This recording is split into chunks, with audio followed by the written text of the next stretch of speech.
And we are live. Good afternoon, everyone, or good morning. We have a very American-centric panel today.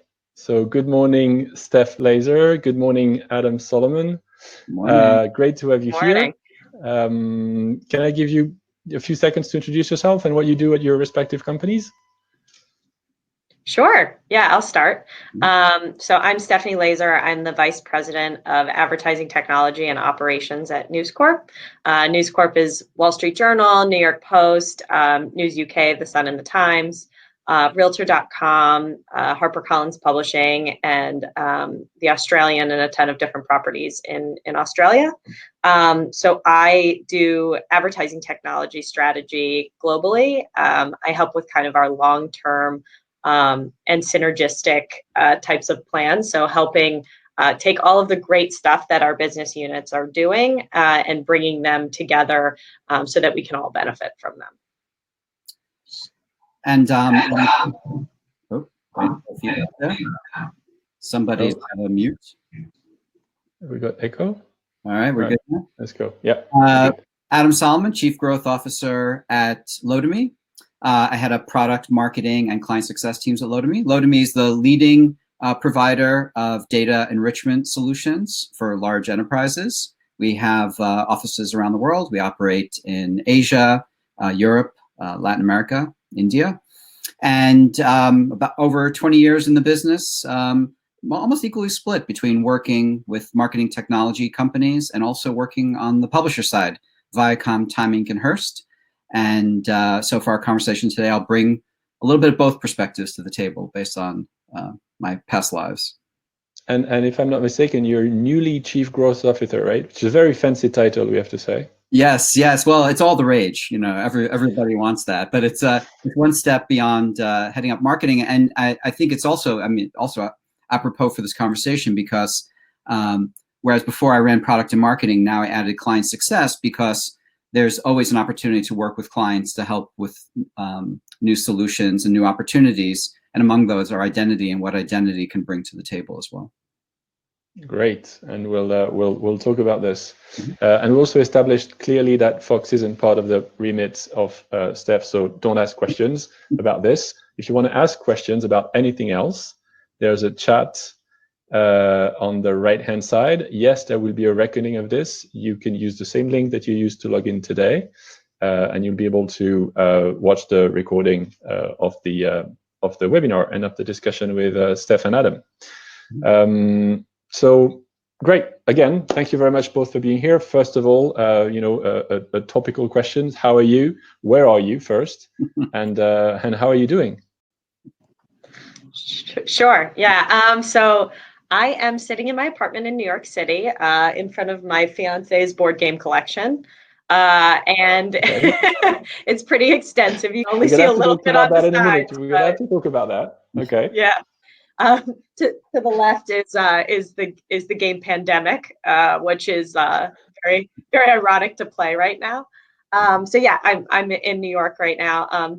Things are going okay. I think some of our family has been affected by the virus, so trying to kind of manage a little bit of that, and then also trying to work from home, all of that kind of stuff. My fiance is a nurse, so that can get tricky as well.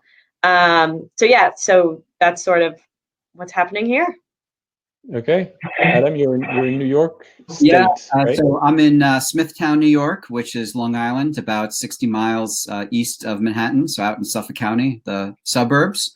Located right in front of the on-brand green screen, Lotame Green. But it is kind of jolting to see the green screen behind me because as folks who use Zoom know, if you have a green screen, you can do these fun backgrounds. But when you're using Google Meet or something else, then you just have a green screen. It takes the magic away. But that's okay because we're just going to be raw and straightforward here without, magic and special effects. We've got plenty of magic behind Steph anyway. So that's, There you go. We can talk about that later. Yeah, great. And you guys are especially at Lotame, right? You've got quite a decentralized organization because not everyone's in New York. You've got people in Baltimore, I believe, and a bunch of places. Yeah, is it just business as usual for you, or? I mean, obviously nothing now is business as usual, but however, the transition to being a little bit more decentralized was not as jarring to our organization, because even in the United States, we have folks in New York, up in New Hampshire, Maryland, Florida, throughout California, and then of course we have offices around the world. So we were already used to extensive video conferencing and operating in multiple time zones and how to coordinate that. But of course, nothing is normal in terms of how we interact with our clients and our partners and what's going on all around us. But I think from in terms of managing from in-person meetings to more video conferencing and Slack and so on, it hasn't been as jarring to our organization. Yeah, I would say the same with us. I mean, we're a global organization, so it actually makes it sometimes a little bit easier to be working from home because, you know, I can do a couple more calls with Australia and not feel like it's really cutting in too much into my evening because I'm still sitting at the office. I can do early morning calls with Europe and things like that. So yeah, I would say that now I think that people have not been able to see each other's faces in the office quite as much. I think actually the pickup of like video hangouts, like, you know, to just like ping somebody real quick and be like, let's talk about this for 2 minutes, actually occurs more often. And I think that sometimes that can be more efficient than slacking, than G-chatting, than an email and trying to go back and forth. It's just like, okay, everybody's sitting at sitting at home, hasn't seen faces in a long time. So we just ping each other real quick for a quick video call that lasts 2 to 3 minutes, but we can iron things out so much more quickly. So the transition hasn't been too bad, but I think we're all managing at NewsCorp.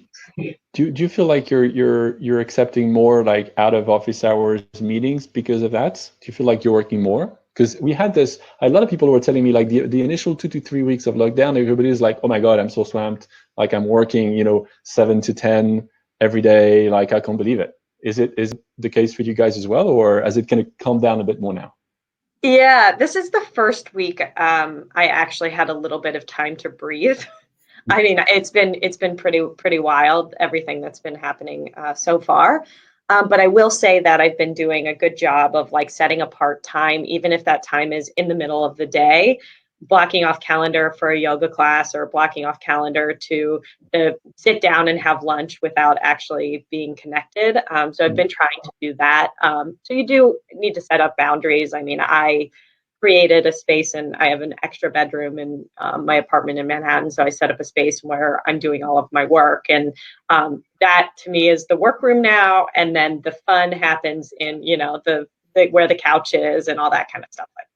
Yeah, and I think also there's an interesting dynamic where, I crave the efficiency of just walking over to someone's desk or just turning around and just, exchanging a couple of words and what you can get accomplished there. And in some ways, when you schedule these video chats, or even if you just bring someone up, like it somehow feels like there's an obligation to go a little longer. Like it's almost rude to have like a 5-second conversation, like video up, video down. So it's like the opposite of a stand-up, right? Stand-ups were kind of created so people don't linger and waste time, right? Like get your stuff done and get out. But video, for somehow, maybe we'll get more accustomed to this and won't feel as rude. But it feels like you have to schedule something and you have to go through an agenda and, it's a half-hour min. But I think we'll, as with everything else, we'll adjust as we learn and grow. You're clearly not as rude as me, because I come into a meeting and I'm like, I just have this question. Can you answer it? Okay, it's figured out. Thanks, guys. Bye. Yeah. You just need to be a little bit terse, like I am. I'll take that as an action item. I'll just be more steps. Adam's much nicer than I am. I'm trying, but I think I think it's in terms of like what the situations are with folks, and you're trying to practice empathy, like you don't know where Yeah, you're right. So. Yeah, I mean, you do need the obligatory first 5 minutes to be like, how are you? Yes. Okay. I'm not terrible. I do that as well. Okay. Yeah. I'm sure. I find that actually what I like is that people are turning videos on more than like on a regular, like before. A lot of the times you would have video like conferences with people who wouldn't turn the video on, which I found a bit rude. Mm-hmm. And now it feels like it's getting more into like people's like normal way of doing things, and so you actually see more people than you used to, I think, which is a nice touch. Yeah, and it's more than seeing them; it's seeing them with an extra dimension, because you're seeing them at home with families, with their kids, and their dogs. Yeah. Exactly. Yeah, our lawyers suddenly aren't wearing suits. We think that's really funny. We like, people who are like constantly in the office that show up in suits, and you see them in a t-shirt, and you're like, look at you, you're a regular person.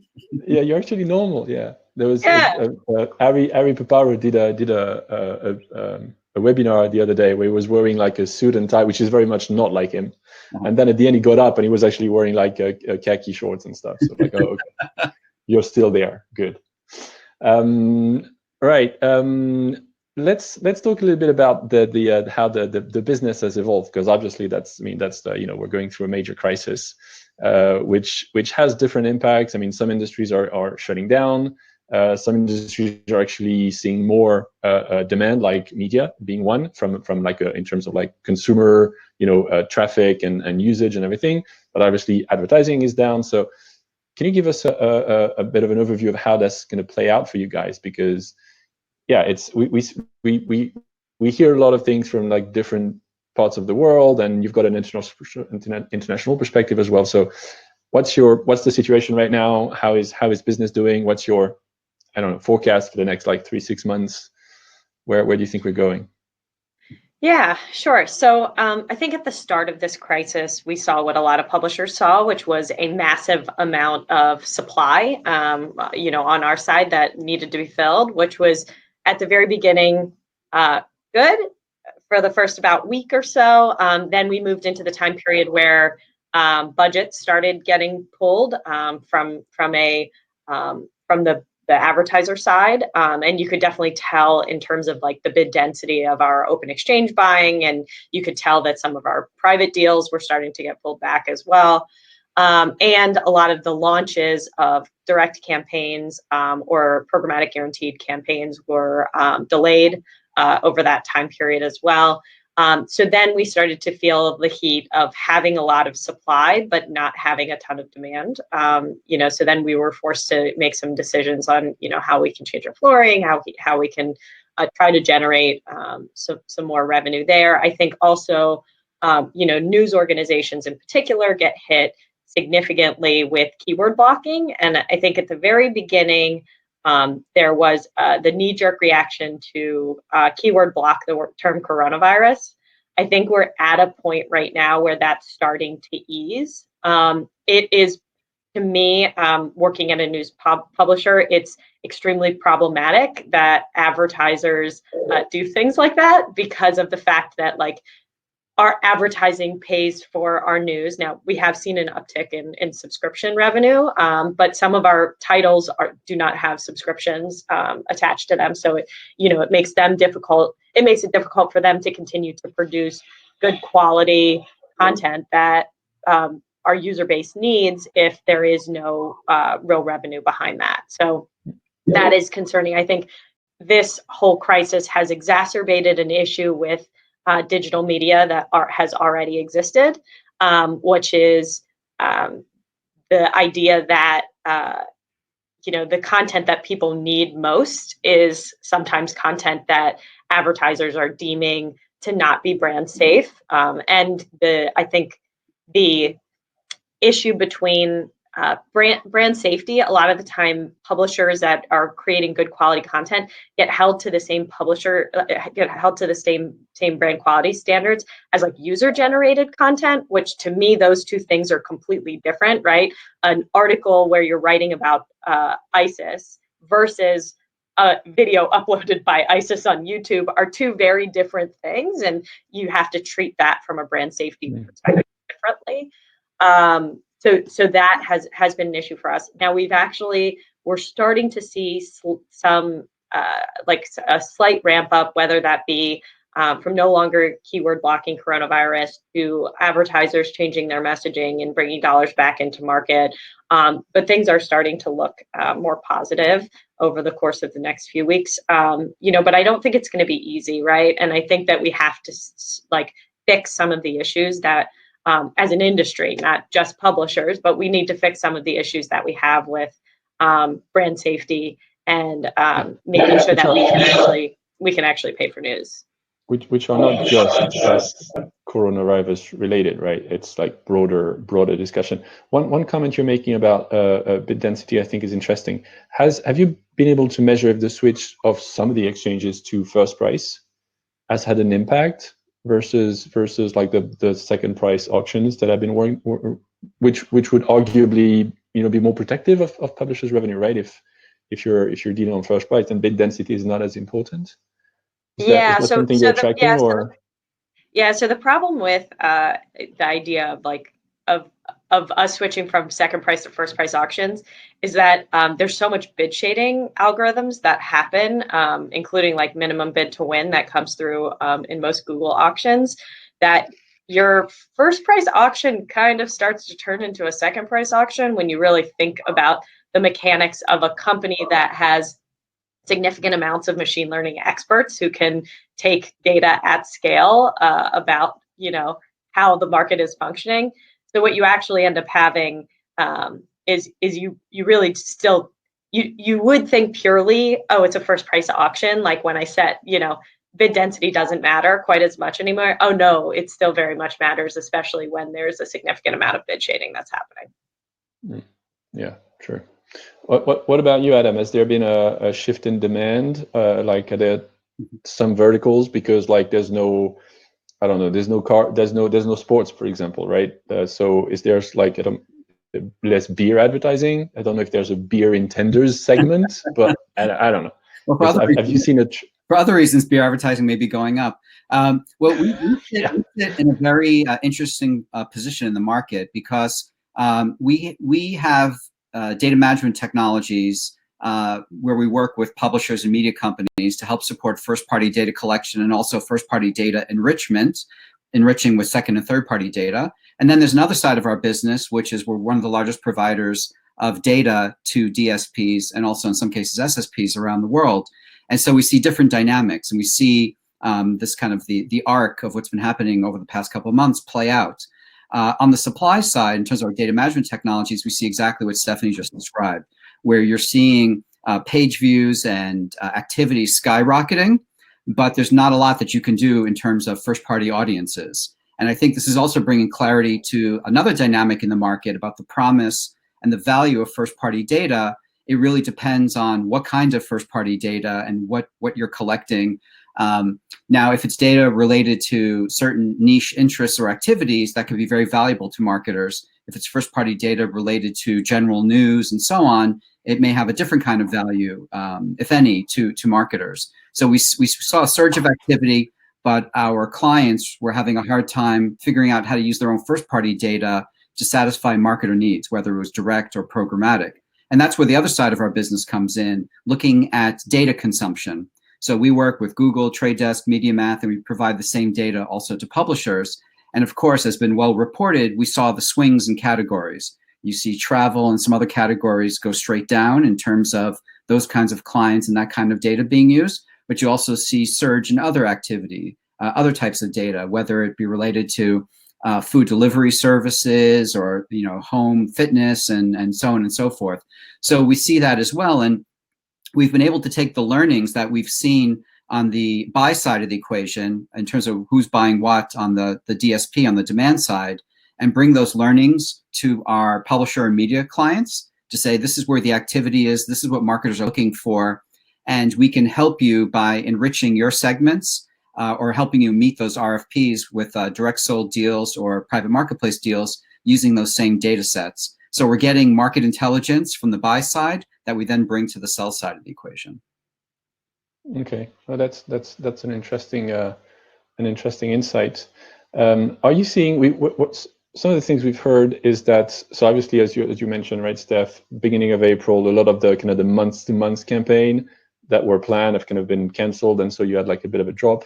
But we also hear that open market and performance campaign, because they're more maybe a kind of business driving than direct business driving than more like branding campaign, right? If you want to use this which I hate this differentiation, but anyway, Is this something that you see as well, that kind of this kind of always on type of performance campaign are still up, and is that related as well to like data consumption, or is there like a bit of a drop on any type of usage really?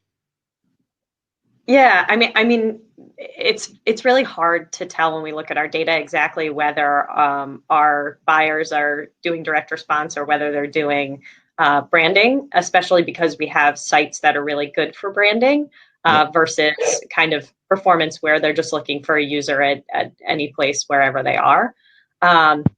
You know, it's actually interesting because I was just like thinking about this last night because of you know, people who are purely looking, or clients who are purely looking for performance.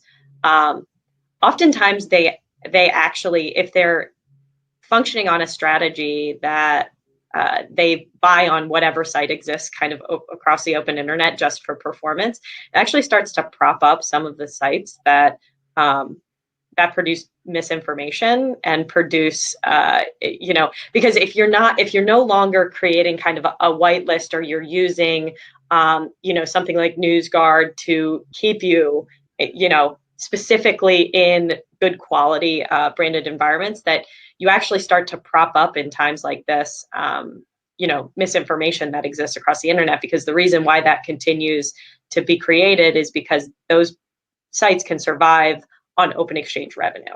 And so, you know, that's one of the things that I think we need to be careful about, especially as performance marketers, that you don't want to just target audiences or target sites for any reason. You know what I mean? Because you can get into a situation where you're actually creating an environment that makes it harder and harder for the people who are creating the real true news out in the marketplace.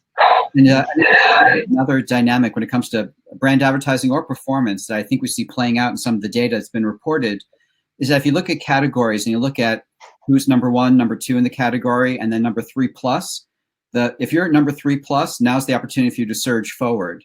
And so we saw some data, I think it was published recently, looking at AT&T, Verizon, T-Mobile here in the United States, and how T-Mobile is surging while the others kind of pulled back a little bit as they retool their messaging. So I think in addition to switching over creatives and being more aligned with the times in terms of your messaging, it's also an opportunity for challenger brands to surge forward. So if you're on the supply side of the equation, that's a good time to either reach out or look at those RFPs as well, because they may be in heavier spend mode. There's I've heard a lot across Europe that a lot of the spend was kind of pulled until areas of the economy would start again, right? So when you can go to the dealership again, when you can go to the restaurant again, there's a bunch of like McDonald's campaigns that are on pause in some markets because obviously there's no McDonald's restaurant. But the minute they announce that restaurants are reopening, spend is going to flow again. In the US, it's apparently the states have a lot of kind of autonomy in how they're going to reopen or kind of not reopen areas. Have you seen differences in behaviors, like brand behaviors or investment behaviors across different states, or is it like everything is pretty much the same across the board right now? And just wondering if there is like a signals that we can say that we can look at to estimate that, I don't know, your spend in Florida is going to go first, and you know, something like that. Not Florida in particular. I don't know if I've necessarily seen that, but I'll just give you 2 anecdotals, just as a consumer. 2 things that jumped out at me as I watched TV commercials in particular, or even my inbox: automotive and auto insurance, those 2 things. So automotive commercials, I think Ford was the first one where it kind of struck me, where they talked about contactless delivery and, you know, take like 3 to 6 months to pay. And I was like, wow, that's interesting. And then I think I saw Hyundai, and then everyone had to follow. Everyone had a match. And I was like, oh, that's interesting. And then with auto insurance, it became 15% off your next renewal. And then it was like 15% off your policy now, and everyone had a match. So, you know, whereas I haven't really been tuned into, it's hard to tell, you know, state by state what's going on, but I have seen a follow the leader where someone jumps out and says something or expresses in a certain way, and everyone's got to follow, because otherwise you feel like you're gonna lose market share or lose future customers. Yeah. There's a really good tweet from Burger King here, who was saying that it's been like a month since they haven't done a single mistake in an order, which I found was hilarious. So there's a premium to creativity in those times, right? Because you can really break out and make a difference by being more creative in terms of product or messaging or whatever. And I think it's more obvious now. You watch TV commercials now here in the U.S., and the pizza delivery person is now a hero. The way it's being portrayed, it's kind of interesting. You know, it's like I kept thinking, and I mean, I don't want, probably someone on the call from representing Domino's or Little Caesars who could be offended by this, but it's like, who's still buying from them when someone like pizza in the States? But now it's like they're the heroes because they got the seal in the box and whatever, and you can trust them because that they're more of like a corporate entity. It's interesting the way like your brain processes this information. Yeah, absolutely. Yeah, I'm in New York City though. Little Caesars and Domino's are not in my. I don't mess with that. Totally. I got my local place in the neighborhood, and that's the only pizza I mess with. But yeah, I totally agree. I think the messaging right now is really interesting of creatives. I was just watching the Bulls documentary that's on ESPN right now. No spoilers. I only watched the first one. No spoilers. Okay, no spoilers. But first of all, it's great. But second of all, it is interesting. All of the advertisement, they have a couple of sponsors, and all of the advertisement a lot of it is centered around what we're going through right now. I would say though they should probably swap out their creative, because in some of the aspects they show the same commercial over and over.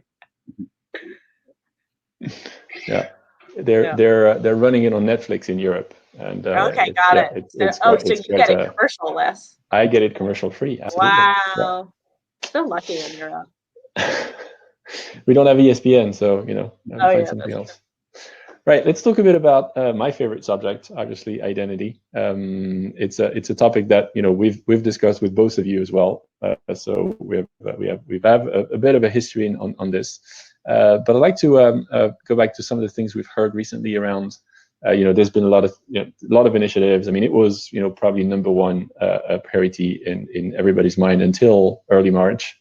I think it's a close number two. But obviously, you've got to deal with the present business situation. But there's still a lot of discussion happening. There's a lot of projects in the pipe. IB Tech Lab is leading a bit.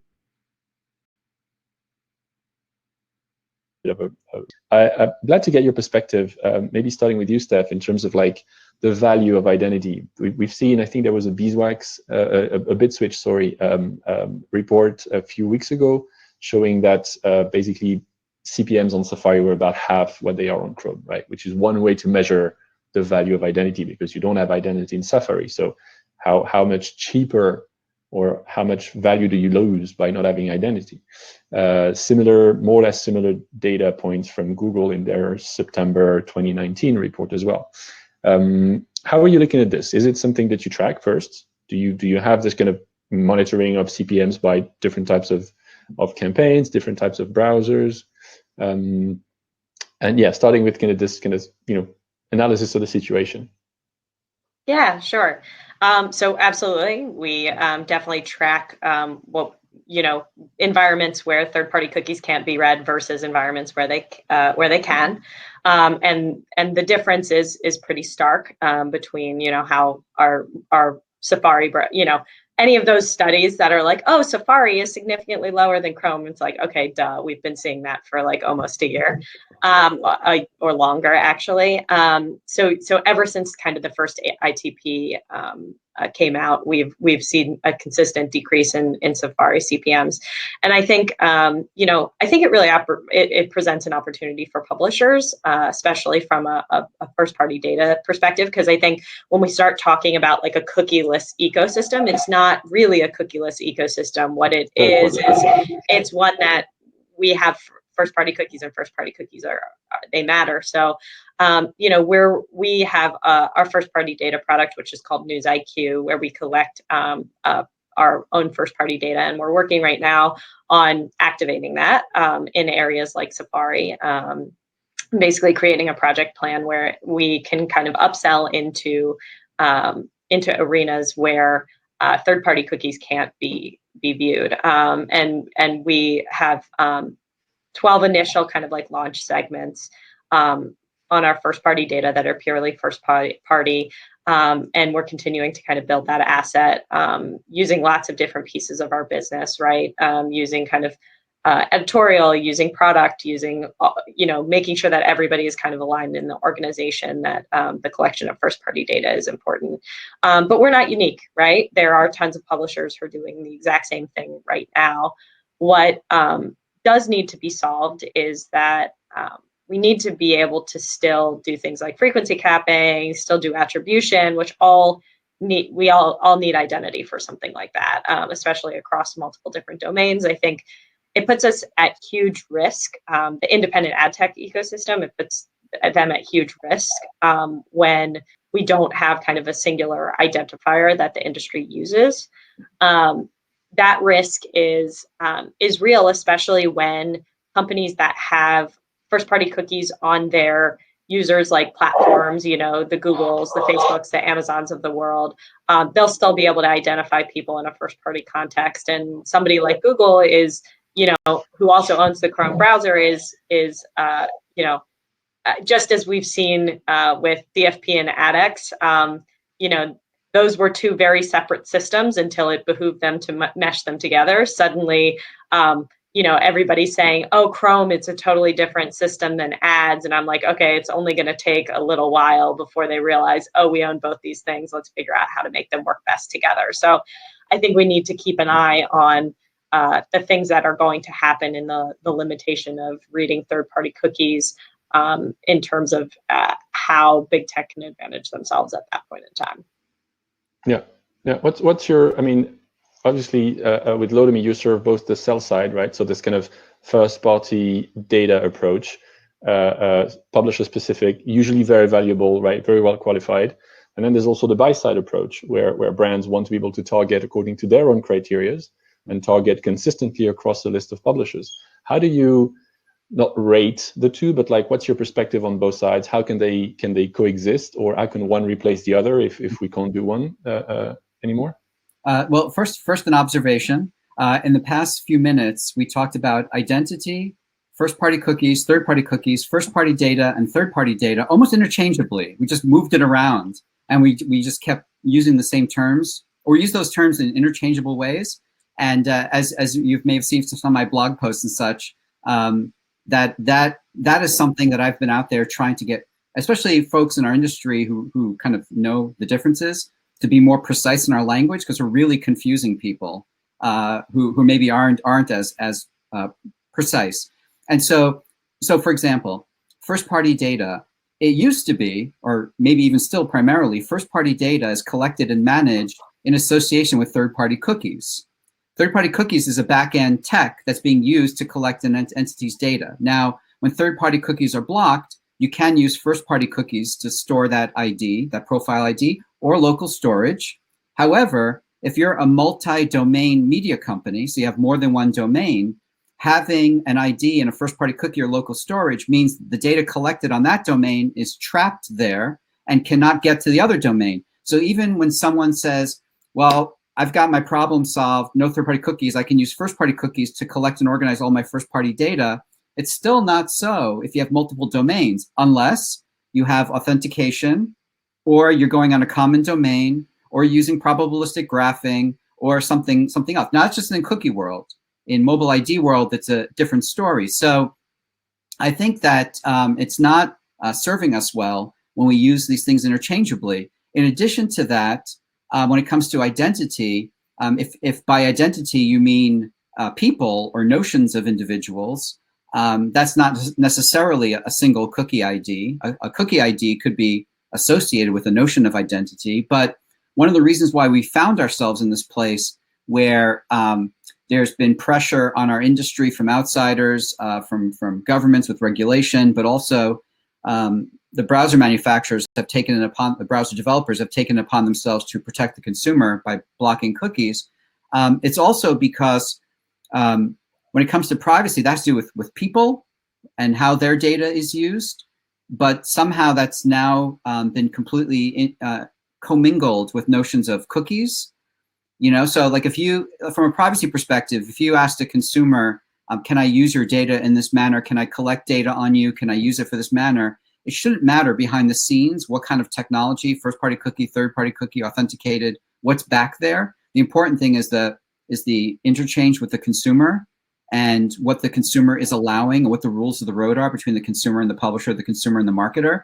And the technology is just how you're bringing that to light. So, for me, whether it's buy side or sell side, first and foremost, it's really about what the rules of the road are in terms of what the consumer experience is, who they're interacting with, what that quid pro quo is between those two entities, and then what can we do from a technological perspective to see that through, whether it's in the collection of data, the analysis, the targeting, or even enforcing consent choices across different cookies, devices, browsers, and so on.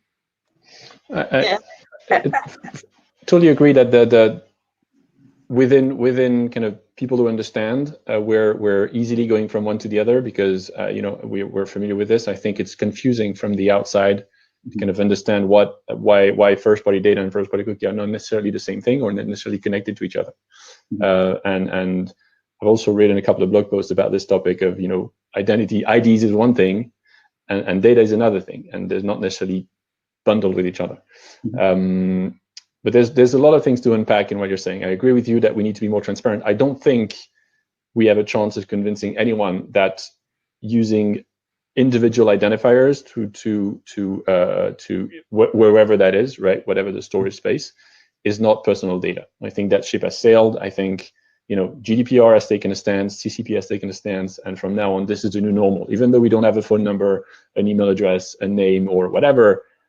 Even if I just know you as 1, 2, 3, 4, 5, it's been decided that this is personal data, and so we have to treat this as personal data, and so we have to manage that based on consent, based on the value exchange, and I think that's a lot of that responsibility or opportunity relies on publishers because you are the one who have the relationship, right? Yeah, and see, I think the thing I find most distressing is that with identifiers, like you said, we would consider it identifiable information, and the reason why is because you can really using data at scale that we have in the digital ecosystem, you can really dive down into where a person is at a certain point in time, right? Like when we're doing footfall models, I look at a footfall model and I think to myself that if a user actually knew that people were tracking their location that got them into and measured whether it got them into the store based on an ID, that's ripe for abuse, right? If you actually know what somebody's digital identifier is. And so the thing that's distressing to me is from a publisher perspective, I'm the person who asks for consent, right? I'm the person who is asking. And part of the reason we've got ourselves into this situation is we have the relationship with the user, right?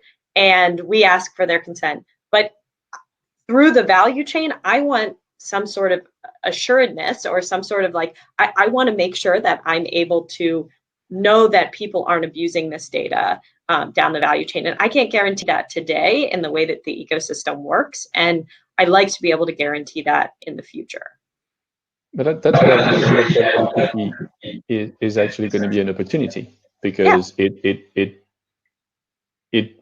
provides that level of control to publishers, whatever the solution, right? We're working on linking across domain based on deterministic or probabilistic methods, but it's down to publishers' kind of authorization. It's down to publisher preferences to who has access to this data in the downstream. And so for all of the difficulties we're going through, because it's never an easy change and it's an industry-wide changes, we need everyone to change at once, which is a massive challenge in itself. But the system we can build is actually much more protective of publishers and consumers when it comes to usage of data.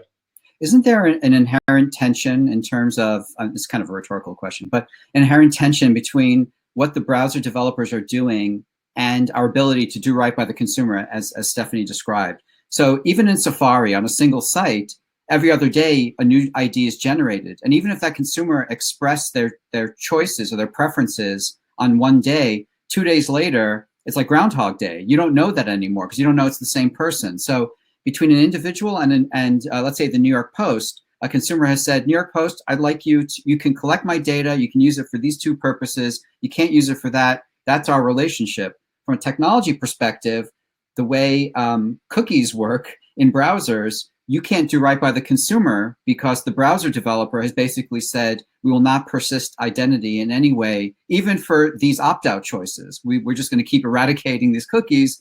And so now 3 days later, you're going to track them, you're going to target them because you have no idea it's the same person. And so I absolutely understand that the average consumer or even the average legislator, they're not going to understand that you need an ID to enforce these kinds of things. But that's the irony that we're facing here, that unless you have some kind of ID infrastructure, you can't even do right by the consumer, even to protect them in terms of how data is used. Well, have you seen that article that was floating around a couple of weeks ago that talked about how there's more malware that exists on Safari browsers because of the fact that, you know, ITP exists, therefore people drop their floors on Safari because they need to make money on Safari. And the fact is that leaves in more of the bad actors. So it's like an unintended consequence of not being able to monetize this area the same way we can monetize other areas, and bad actors being able to abuse that. So yeah, I mean, I do think that there is inherent issues with that, but like we could spend, it is true that the browsers do need to protect people, right? And they do need to, everybody has a different relationship with the consumer. And so we have to respect and we have to work together to be able to come up with solutions. So that's sort of where I'm at right now. I think that the optimistic way of looking at this is that they're kind of setting the bar here so that then we can adjust it to a level that is more respectful of consumer choices. Right now, they're substituting themselves to consumers' choices, right? If a consumer says, I want to subscribe to I want to log in into the Wall Street Journal, and I want to be logged in every time I come, right? Because like I've agreed to this relationship. Using Safari doesn't allow you to do this. So they say they know better what consumers want, and as a result, they are preventing consumers and publishers to enter into some kind of relationship that both agree to, but that isn't made technically possible. So we can say that, you know, they've set the bar to a level because it was a bit of a shit show, pardon my French, and so we need to kind of, you know, we need to set it here so that then we can negotiate it and come to a consensus that is, you know, cleaner from an identity and a data management standpoint, and so kind of relax those requirements. I think that's the optimistic way of looking at this. The pessimistic way of looking at this, we don't give a shit about advertising anyway. Optimistic. Well, because also the other part of it that we have to be eyes open about is that these same browser developers have a core business that you know, is, I don't know if you say antithetical, but if you think it's Apple, Google, and let's also say Facebook, because a lot of web activities happening within the Facebook app, they have other things going on that may not necessarily be compatible with making the open web more, conducive to content consumption. Yeah. As I always say, 99% of the profits of Alphabet come from advertising. So let's consider that. Yeah, it's we just want to make sure that the open web doesn't fall victim of the battle of the titans, right? One last thing, and time is flying, so I just want to make sure that we're keeping to our schedule. One last thing I want to talk about is the one of the direction, right, that the browsers are trying to take us to is this approach of cohorts, right, of kind of segmenting users instead of having access to individual user data, working on segments so that, you know, on the surface you don't have access to individual personal data because it's groups of users, right? Which under the surface, someone has access to that data, right? And in the walled gardens, still have access to plenty of data, but do what I say and what I do. You know, they basically want to give us knives to go in a gunfight with the walled gardens. That's my interpretation. Sorry, of things. I shouldn't have, you know, spoiled it. What's your take on this? What do you think?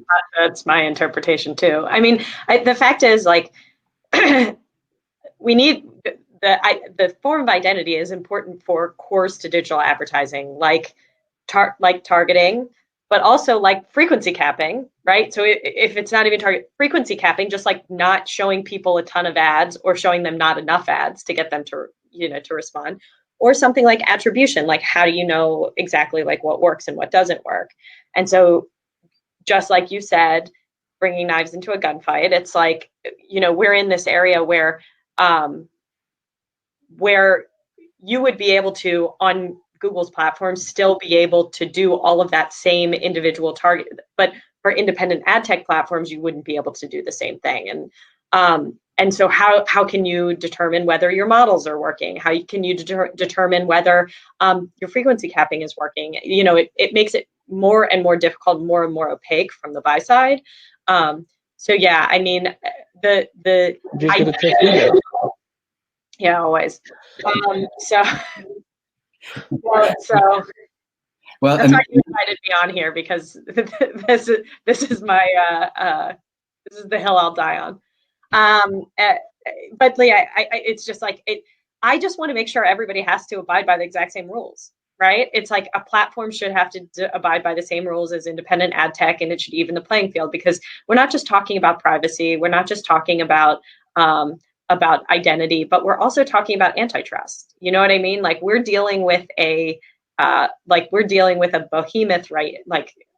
Right now, and trying to work with them on solutions that they will work. They'll have a different and a separate set of guidelines, and I think we all need to know that before we get into these conversations and before we start to play in the privacy sandbox together.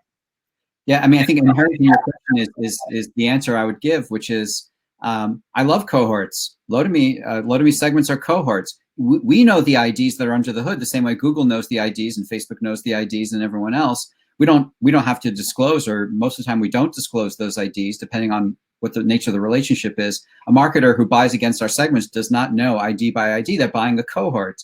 So it just, I guess, it depends. Yeah, but they decide what the cohort looks like. Of course, right, through your tools, which is the big difference, right? Like if Google decides or Chrome decides what the cohort should look like, yeah. A, isn't necessarily going to work for everyone. B, how do you differentiate with your competitor? Right. And I think if you play this out in terms of privacy sandbox, if you're a marketer or anyone who's creating these cohorts in privacy sandbox using Flock or Turtle Dove, whatever they're calling it now, you have to upload that somewhere. And you look at Ads Data Hub, you can see how it's going to go, right? So you're going to have to go to some place like Ads Data Hub. You're going to onboard your data. Then they're going to send it out to all the Chrome browsers. So who knows everything? Google knows everything. And they'll say, look, it's going to be so much easier if you use my platform because we can do targeting and retargeting. And so they'll have the whole thing locked up. Totally makes sense if I was Google, but doesn't necessarily make sense for independent MarTech and advertising. If I hear one more person being like, the ads team doesn't really talk to the Chrome team, I'm going to punch them in the face. Because I'm like, listen, I get it maybe today, because I remember when they bought DFP, I remember when they built AdX, and I remember how those teams used to be completely different teams and they didn't even talk to each other. And then you'd find out that one of your reports got leaked from the AdX team into the DFP team, or from the DFP team into the AdX team, and they'd be like, just for you, we're going to fix X, Y, and Z. And then now they're one system. So if you're thinking that like, Chrome is so different, there's only a matter of time before GAM is directly integrated into Chrome. That's what they do. Yeah, and those cookies were never supposed to be on the same domain, right? Right. Exactly. Okay, we could go on forever. We need to have a second edition of this because that's a fascinating discussion. We mostly just scratched the surface, but unfortunately our time's up. So I want to thank you very much for your time. It was a great discussion. Really excited to kind of address the next phases of those challenges together with you guys.